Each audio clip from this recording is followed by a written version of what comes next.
Compton A. McLaughlin. I speak English.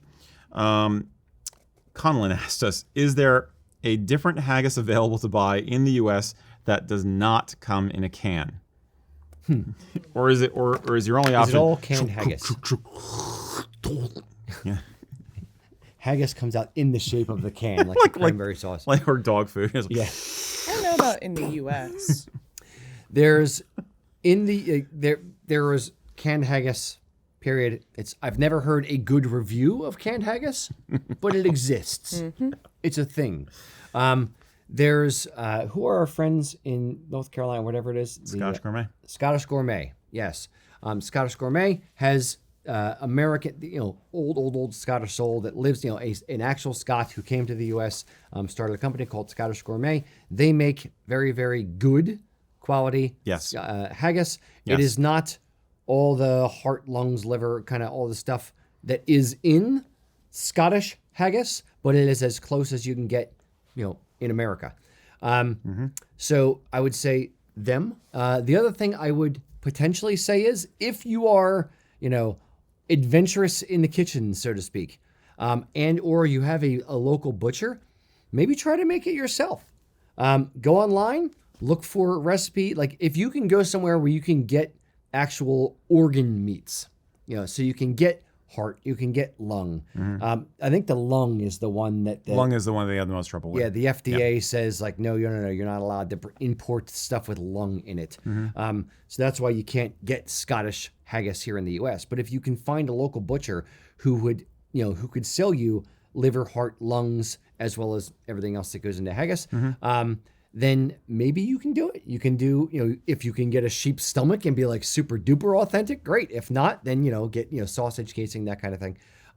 But I'd say give it a shot, give it a try. Why not? Waste a little bit of money. What's the worst that's going to happen? You try it and go, oh, nope, hate it. I did a horrible thing. But give it a shot.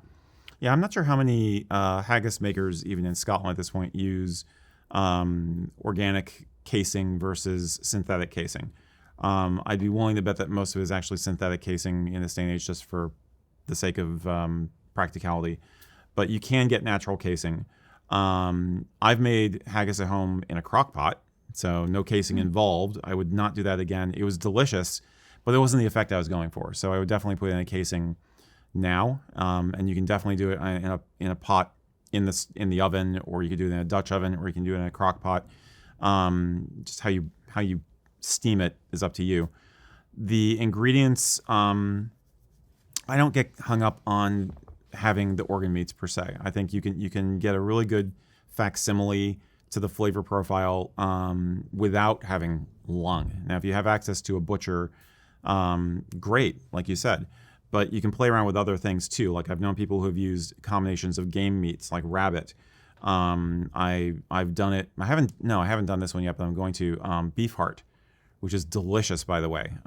Using that instead of regular ground beef. Lamb, of course, is your go-to.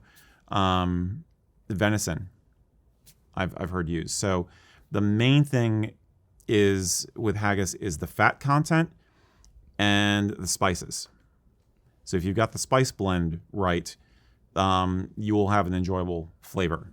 So yeah, absolutely, make it yourself. It's fun. It's worth it.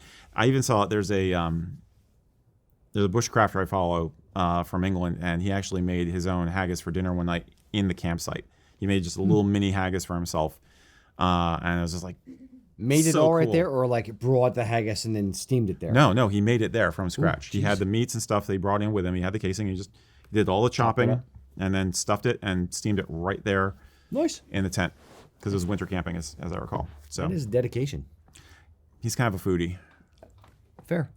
To elaborate on having your butcher help you with a haggis, I don't think it would be out of line or out of their wheelhouse at all to even ask them to include certain organ meats, or even grind it up for you. Maybe even stuff the haggis for you. I don't know how you make a haggis. I wouldn't do that because of the spices. They wouldn't. You got to get the spices and all the oats and stuff in there first. But so there's other things besides just the meats that'll go into it. But yeah, I mean, tripe. Butchers will give you tripe easily. Mm-hmm. They will give you organ meats like liver, Yeah. and heart for sure. I'd imagine if you, So- like me and Mom did, if you're raising your own livestock, you may even be able to acquire lungs if that's really your thing. I don't Yeah. know. No offense to, Scotland or the other Celtic nations. Lung does not sound good. It's part of it. It's Okay. you just you use all the parts of the thing, and that's what's available to you out in the middle of nowhere. Yeah. Is the sheep. Haggis is Scottish scrapple, Ellie. Okay. Well, you don't like. I actually do like scrapple, but I am a vegetarian. I don't do it anymore. There is a really Yeah. good vegetarian haggis, actually. I have heard. I'm It going is to try good. it this It is good. Sunday at our belated Burns night. Get out! I didn't know you were doing that. We are. That's awesome. Yeah. Some of us old cats from the shipping department are going to go have Burns night. Sweet. Nice. Yeah. Very nice, Is very Ian nice. is Ian part of this, or is this without? Oh, yeah, Ian? he's hosting. So Yeah. this Ian's okay. So he's Everybody gonna- go to Ian's house this weekend. Yes. Address. Put the address up right here for Ian's home address. Phone number. Call him after 2 a.m. He's usually up that late. Just right here. Half the Yeah. people watching go out and drink with Ian already, so That's fair. it's not like Yeah. it's a, Send all inquiries to Ian's personal number. yes. Yes. Customer service should be left. We'll out have of his this cell one. phone up here and Yeah. everything. Indeed. No, I think you'll have a fantastic time. I think so too. And yes, the vegetarian haggis actually is good because again, it's about the spices. Above all else, it's about the spices. Yeah, So, I'm really looking forward. We're going to do both the regular haggis and the vegetarian haggis. Mm-hmm. I'm so excited. nice. Yeah. And that's the last point I'll make is the person who's asking this question probably isn't thinking what I'm afraid of. Haggis is not just for holidays. You can have it anytime. You can have it for breakfast. You can have it Oh, yeah. for, as on the daily. Haggis patties, haggis burgers, haggis, deep fried haggis balls. You can eat it anytime. It is not just for something like St. Andrews or Hogmanay or Burns Night. Enjoy it whenever you want. That's it. That's all I'm gonna say. Yeah, no. When I've gone Like to Scotland, kilts. they have it as appetizers. They have it like on regular menus. It's not you are 100% correct. It is not just like Highland ware itself. It should not just now. be reserved for particular events once a year. Just break it out and do it. Getting really hungry. Yeah, no, I am hungry as well. Yeah. All right. Very good. So how adventurous are you in the kitchen? Was organ meats, liver, lung, heart, was that included in your most adventurous meal? What adventurous recipe have you done? Tell us in the comments.